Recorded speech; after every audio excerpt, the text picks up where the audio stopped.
According to the WHO, burnout also has another nickname, an occupational phenomenon. And this thing mostly comes from office environments, to the point where around 70 to 80% of us have probably experienced it without even realizing it. But what genuinely shocked me while researching was finding sources saying that every single year, work-related stress pushes hundreds of thousands of people into serious health consequences. So if you feel like you might be dealing with burnout, here are 5 signs and a few ways to start escaping it. Number 1, physical symptoms.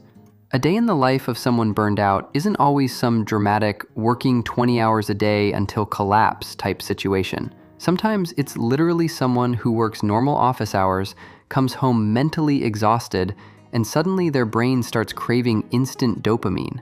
At that point, touching your phone feels like grabbing some illegal substance just to temporarily escape reality. Your neck and shoulder muscles start getting tight, your arms feel numb and sore, and sometimes you're so drained you can barely lift your hands properly. A lot of people even try sleeping earlier because they're mentally exhausted, but then wake up realizing no amount of sleep feels enough. Too little sleep makes you feel dead.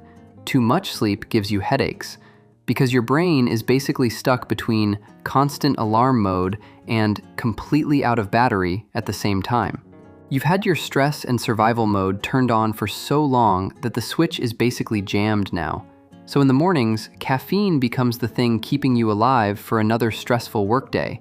And eventually, your appetite disappears because your cortisol levels are all over the place. Irregular sleep and eating habits slowly mess up your body clock, and eventually, your stomach starts paying the price too.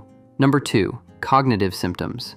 When you're burned out, your cortisol spikes up and down unpredictably. That's why you suddenly become irritated with people you care about without even meaning to. Maybe you're under pressure at work and you genuinely don't know where to release all that stress. But it's not just irritability. It also starts affecting your memory. You become foggy. Your brain gets trapped in these repetitive thought loops where you replay coworkers' words and mistakes over and over again in your head. Focusing becomes difficult, to the point where you literally start doubting yourself. And because of that, decision-making becomes harder too, or worse, you start making emotional decisions instead of logical ones. Number 3, emotional symptoms. Obviously, none of us wake up happy after spending an entire day feeling useless and getting nothing done properly. And during moments like that, negative emotions hit insanely fast. Sometimes I even start wondering if I'm actually the right fit for this job, or if the people around me are even right for me. You become way more sensitive to people's words. Normally, your coworkers might say random stuff and you wouldn't care at all, but during burnout, even one tiny comment questioning your behavior suddenly feels like someone holding a needle next to a water balloon. You start procrastinating everything. Your brain is already running at max capacity just trying to survive at work. So when you get home, you no longer have the energy to work on your startup ideas or personal projects because you feel like everything has to be done perfectly instead of half-assed. But honestly, that perfectionism can also be another burnout symptom. You're so tired of doing mediocre work at your job that you refuse to do mediocre work for yourself too.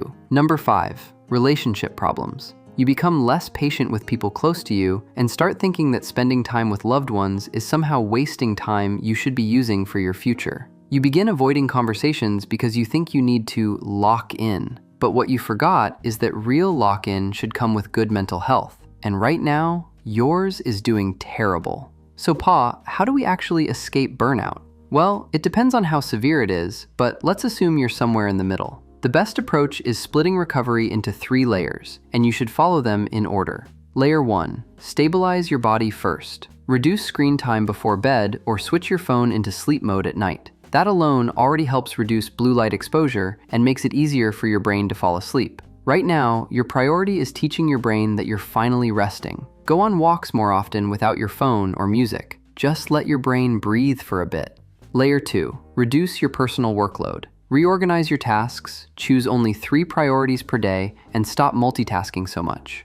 Layer 3, fix the system causing the burnout in the first place. Don't be afraid to ask for help, negotiate deadlines, or reduce the amount of work you're taking on.